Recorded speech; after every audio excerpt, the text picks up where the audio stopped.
This podcast is brought to you by the School of Advanced Study, University of London. Thank you very much. Good morning. Many thanks before I say anything else to the organizers of this conference, which is really a wonderful opportunity for exchange. I'm very grateful to have been included in the program. It's a bit intimidating for me to follow that great keynote lecture, so I'll just kind of jump right in and bear with me.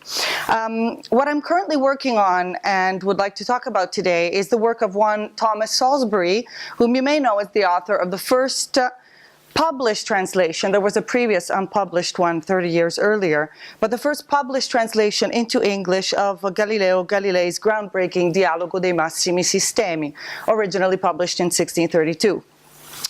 Well, my background is actually in the history of English language, so my interest in Salusbury stems from a larger interest in diachronic linguistics and also, however, I would say informed by a socio-cultural perspective, within which I'm trying to look at the extent to which early modern scientific translations contribute or even simply testify. I'd like to have a map of this situation, testify to a newly growing confidence in the English language as capable of expressing the ideas and tenets of the new science, in addition to Latin, of course. There's this situation of we're still looking at an alternative use of Latin and English in the early years of the Royal Society. As you all know, there's an article I'd like to refer you to, is you probably know it already, Isabelle Pantin's article on cultural exchange in a scientific setting, and she shows there, it's in the general bibliography, how what's really interesting in these years is the rise of translations from vernacular to vernacular without the passage through Latin. So what I hope to do today in this presentation is to briefly touch upon the following points, not necessarily in this order strictly, but in general, Thomas Salusbury as a translator, so a brief description of his mathematical collections and translations, his motives for translating. His work is considered to have been produced on the margins of the Royal Society in hopes of gaining entrance to it, and this hope was never fulfilled, actually. I'll talk a little bit more about that in a little bit. Also, I'd like to touch upon his aims and strategies in translating Galileo, and a bit more widely on the Anglo-Italian scientific exchange. So Salusbury is considered largely as a faithful, I'll just leave that word there and I'm sure we'll all connotate faithfulness variously throughout the papers today, but just let me use it in a very banal sense here, a faithful word-for-word translator, with the notable exception of Giorgio de Santillana, who considered him a horrible translator. He was then defended by Stillman Drake, the well-known Galileo scholar. But moving beyond this idea of faithfulness, what I'm actually interested in the fact that Salusbury is very aware of his cultural role as a mediator. And he not only exploits Galileo's controversial status in his preface to the reader, which, as is common at the time, has a sort of advertising ring to it. This is the first translation of the great man, etc. But he also adds subtle emphasis to certain passages. So I would connotate him as less of a faithful translator in this. And what I hope to discuss a little bit further towards the end of this paper is his translation of Galileo's letter to the Grand Duchess Christina, which is also, of course, a culturally charged text. I'm presenting that today simply because it's easier to look at the letter than to the whole of the dialogue in a short period of time. The letter is quite lengthy. You've probably all seen it, but it does allow for a close line-to-line comparison for the purposes of a short paper. Also, we'll be looking at Salusbury as a collector and selector of knowledge, so his choice of text to translate and the cultural project he sees himself as fostering, and a few examples from the letter. I'm sorry the quality isn't that great. It was just to show you. This is, of course, the whole manuscript is available on the on the EBO, early modern English books online. So it's easy to download from there. A little bit about the life and work of Thomas Salusbury. The obscure Salusbury is perhaps only known to historians of science and people like us who are specifically interested in the translation of scientific texts. I should mention, however, the work, of course, of Stillman Drake. More recently, Nick Wilding, who incidentally, I just heard, will be holding a lecture here at the Warburg Institute in July, the 18th, I think. So that will be interesting. I think about a manuscript falsely attributed to Galileo Galilei. So the known facts of Salusbury's life are very few. They've mostly been pieced together by Drake, with additions thanks to Wilding's work. It seems that he was a royalist who left England during the Civil War, spent several years in France and Italy, where he learned the languages, and returned to London to earn his living as a writer and translator.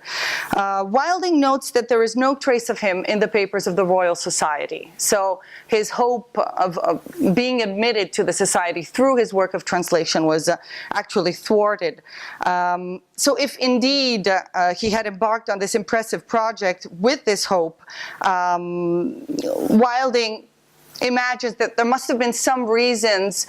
Perhaps he was an illegitimate son. There must have been some reason to socially exclude him from the circle that we don't really know of, but it's interesting to see how this impressive, really an impressive work did not earn him really, in actual fact, the post that he was trying to seek.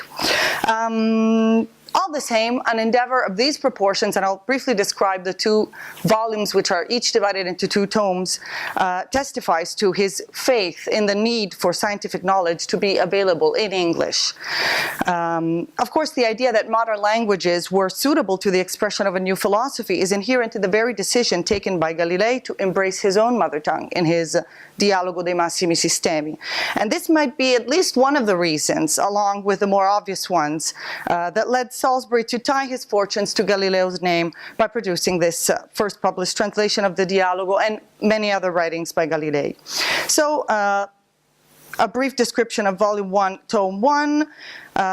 We have Galileo Galilei's System of the World, his letter to the Grand Duchess Christina, and text by Kepler, Diego de Sunica, and Paolo Antonio Foscherini, which are all, you will see, geared towards reconciling. These are titles given by Salusbury to the pieces he extracted, reconcilings of texts of sacred scripture with the doctrine, the new doctrine of the Earth's mobility. The second volume, the second tome of the first volume, is entirely devoted to the works of Benedetto Castelli, in particular his work on the menstruation of running waters. The second volume, first tome, which remains in very few extant copies, has included Galileo's mathematical discourses and mechanics, writing by Descartes, by Archimedes, with annotations by Niccolò Tartaglia, another discourse by Galileo upon the things that move in or upon the water, and again, other texts by Tartaglia. Perhaps the most fascinating, actually, tome is the second tome of the second volume, so the fourth part of the work. It has been lost until very recently, and this is why Wilding is so heavily cited in this paper. He was able to see a copy which was being auctioned off. He described the contents in his fascinating 2008 article, very lengthy article, very interesting. And then, obviously, the copy was sold to an anonymous buyer who has not released the rights. I'm not sure if Wilding, in the meantime, has been able to identify him, but anyway, the book is, lost to us, at least, to all effects. So this copy, which we really would like to see, to have a critical edition of it, contains Galileo's Evangelista, text by Evangelista Torricelli, Salusbury's own experiments. This was interesting to me, listening to Sven Dupre's paper, because this is an instance in which, presumably, Salusbury is repeating or trying to add something to the experiments he had been studying during the translation. So he writes his own and he assumes an authorial position here.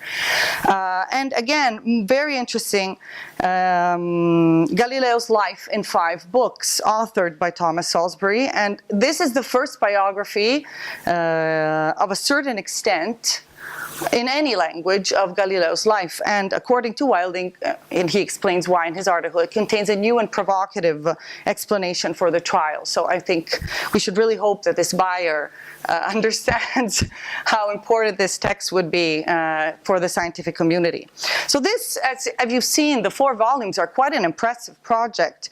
And Stillman Drake, who has edited a facsimile edition of Salusbury's translation, argued in a survey of references to Galileo in 17th century literature that, I quote, "the English public was more responsive to the discoveries and opinions of Galileo than is generally recognized. And also, I quote, Galileo was more favorably received by Englishmen than by men of any other nation outside of Italy." So I have to say right away that it's difficult, perhaps impossible, to ascertain whether Salusbury's translation made a significant contribution to the dissemination of Galileo's ideas in England, precisely because very few copies still remain. It seems that most of them were destroyed in the Great Fire of London.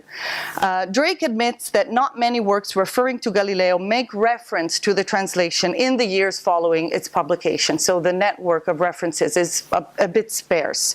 But Salusbury, who may have had no knowledge of a previous unpublished translation, and who planned on selling the work by subscription, this is very clearly outlined, the whole plan, in the prefatory materials, must have had reasonable expectations about the popularity of such a translation.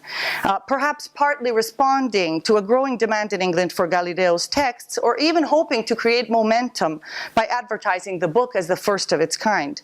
So, although obviously, as you know, the Latin version had already been printed, Matthias Berniger's 1635 translation into Latin, the text deserved, almost demanded, an English translation in this precise historical moment.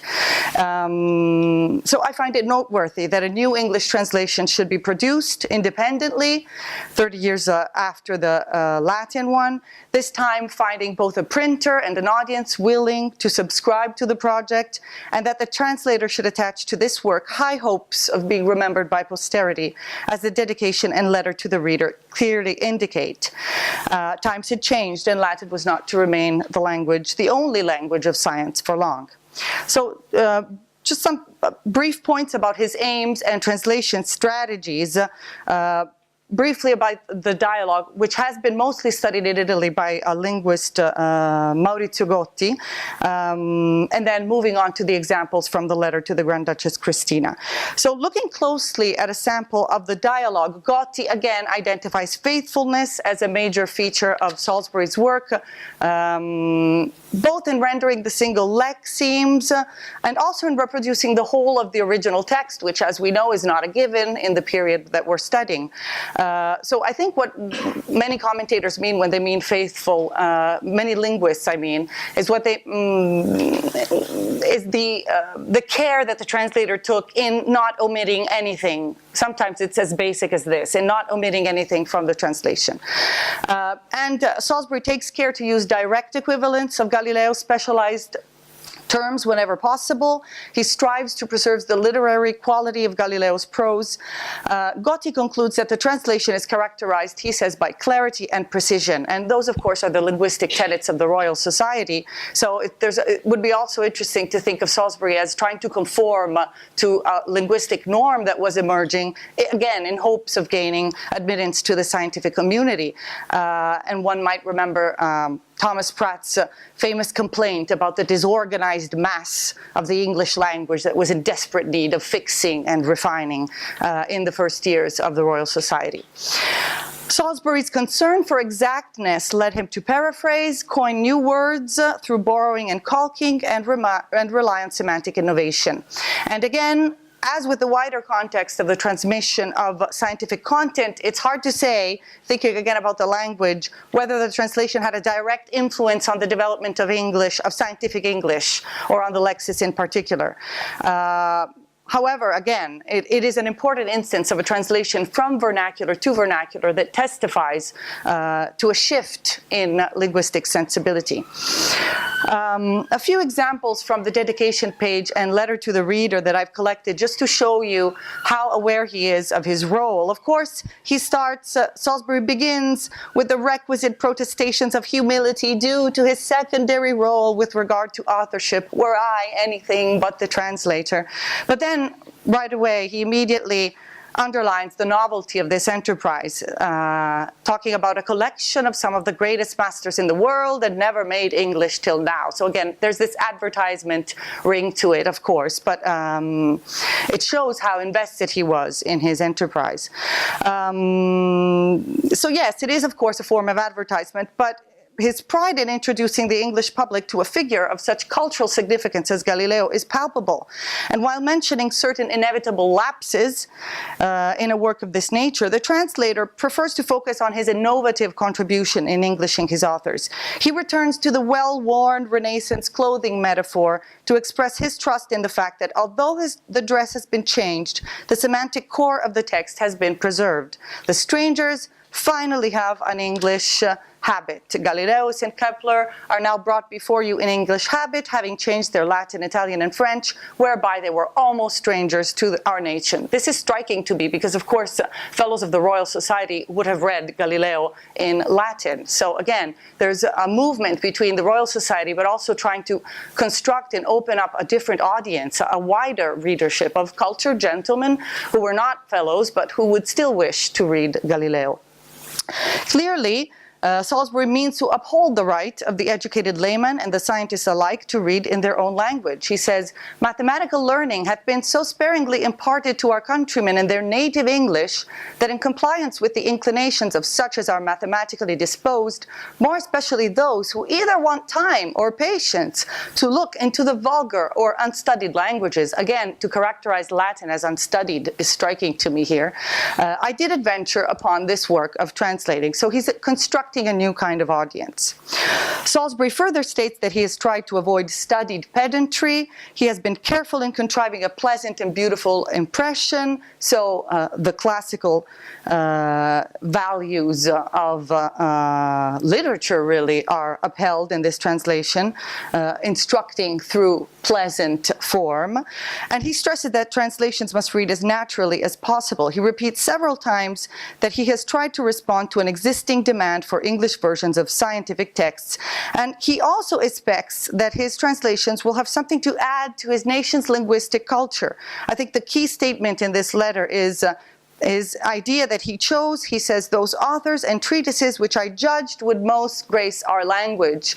Of course, this is, by language he means culture really here, but also it's striking because if you've looked at the contents of the volumes, obviously this was not the guiding principle. The guiding principle was to find texts that could corroborate Galileo's opinions, theories. But his insistence upon this aspect in the introduction, in the preface to the reader, where he's trying to construct his audience, is very interesting to me. I think it points to his idea that what he's offering is not a mere translation. He says, translations, I own them to be, not presenting to anything more than the disposure and conversion of them. But it is precisely in this disposure, the dispositio in classical rhetorical terms, that his creativity lies. He has in fact carefully disposed other translated texts in the collection, effectively creating a co-text that is as useful as it is necessary to interpret Galileo's ideas. The only possible response to the theological questions raised is to read Galileo's text in parallel to other writings so that a first-hand opinion may be formed. The core of the arguments is what matters, and such an enterprise in the translator's eyes is well worth the inherent, he says, disadvantages of translations. Before I move on to a few examples, if I still have a little time, do I? 10 minutes? Great. Okay. Then I'm going well. Okay. So before moving on to the examples from the letter, I'll just finish this first background part with this quotation here. He says, the English, I am introducing Galileo into this new linguistic and cultural territory because he says this with a bit of nationalistic pride, more than a little characteristic wit. The English will be more hospitable on the account of that principle which induceth them to be civil to, I say not to dote on, strangers. So, of course, this is ironic because we're talking about a Protestant culture that would more readily introduce Galileo and also as an anti-Catholic argument. So I find it very interesting that, again, in the first part, in the introduction, he tends to downplay that part and talk more about the way that the English culture, the way the hospitality, the civility of the English culture will be more a better breeding ground for Galileo's writings. Clearly, this was also his intent in taking up the authorial task of writing and publishing the first extensive biography of Galileo in any language. Okay, so to close, just a few examples from the letter to the Grand Duchess Christina, which I think show subtle interventions which reveal a form of authoriality that complicates the idea of faithfulness that we have just discussed. So that he becomes a bit more than a mere translator. Again, when I say mere, I'm using his mere, the mere translator that he protests to be. So I've compared Salusbury's translation of Galileo's letter to the Grand Duchess Christina, written in 1615. I did this in a traditional way, line by line, reading the two texts. But one of my aims in the future is to create a searchable e-text of the Salusbury corpus, which would, I think, be an interesting tool for a lot of us. But it's enormous, as you've seen, so it'll take time. The letter is a rewriting of a previous one that Galileo had addressed to Benedetto Castelli and was not published by the scientist but circulated in scientific circles in manuscript form. So actually it was then published in Strasbourg in 1636, and these publications in the different vernacular language are important points of circulation of this letter, which did not appear in Italian immediately. It is ideally a response to Cardinal Bellarmine's anti-Copernican position, and Galileo's well-known response to that position was then addressed to the Grand Duchess Christina as an attempt to explain more fully how the new science did not in fact clash with scriptural passages, since the Bible's main aim is, as he says, not to teach astronomy, but nor to express theological meaning in literal form. This is the letter that contains the famous assertion, thus translated by Salusbury: the intention of the Holy Ghost is to teach us how we shall go to heaven, and not how heaven goeth. The text, of course, is marked by elements of the epistolary style. It is to be understood, however, as a scientific text, and of course this is a common blurring of boundaries in the Republic of Letters. I would say almost a proper treatise. Galileo quotes authorities, lays out his hypothesis, demonstrates that it does not clash with religious tradition, and in a sense, the text is a landmark of scientific discourse in its attempt to define the boundaries of science and theology. A first line-by-line check confirms the general impression of Salusbury as an extremely careful translator who does not omit or summarize and contrives to render unusual expressions or technical language as closely as possible in English. But there are a few striking instances of subtle but significant alterations and adaptations, which mostly have to do with the argumentative structure of the text. Just a few examples that I'll have to verify more closely, but you all have a working or much better than working knowledge of Italian. There's a certain tendency to translate Italian adverbs by amplifying them into clauses. Veramente becomes I protest that I would make, etc. It's noticeably strengthened in English by the use of the full verb, protest, with the epistemic modal meaning that also acts as a discourse marker and introduces the I into the text, of course. And who is this I, really? It's Galileo, but it's also Salusbury. There's also a tendency to omit hedges, and again this is significant because Salusbury almost never omits anything, and Galileo hedges, of course, hedging is very important in scientific discourse. It's used to modulate, mitigate, draw the audience in. Where Galileo says, "Anco credo che la sincerità mia si farà per se stessa manifesta," Salusbury has, "My sincerity shall manifest itself," and there's a much stronger degree of certainty. There are deliberate changes in the verbal aspect. One significant example shows that the translator is eager to present the scientific facts as irrevocably proven, perhaps also because of the lapse of time that has occurred between 1615 and 50 years later the translation. But in any case, mentre si va scoprendo, as we are discovering, becomes whilst it is now proved. So again, this is an authorial introduction of the I of Salusbury, I would say. There's a tendency to introduce, again, discourse markers such as I say, I could say, I say, that are not present in Galileo's text. So again, this is the eye of the translator penetrating the text.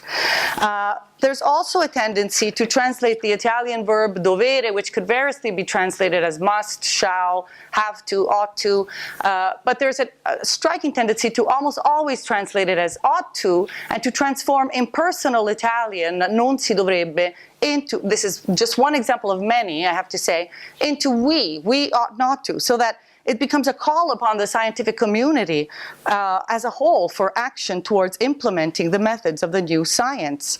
I think I'll skip the very last, just to show you, dubito che possa essere becomes I do suppose that it may possibly be. Again, much more emphatic than the original. And there are many other points in the translation in which it seems to me that Salusbury is deliberately manipulating modal elements in particular to express a stronger, more emphatic mode to introduce himself as an author-translator in a mode of communication that is in keeping with his conviction that the Protestant culture of contemporary England will be more sympathetic to Galileo's plight, of course. So I'll stop here, except to note, I thought this would be an interesting conclusion, that when he finds himself forced to translate passages that show deference to the Pope, and there are many in Galileo's, where he has to say, yes, but of course the Pope never really meant, of course we respect the opinion of the Pope. In these various passages, which faithful interpreter that he is or wants to be or pretends to be, he does not edit out. He just can't help himself.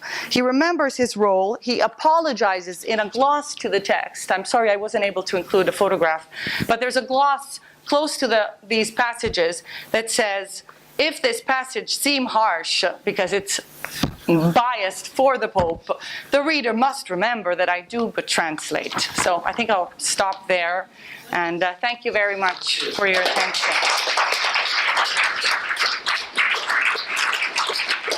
Thank you.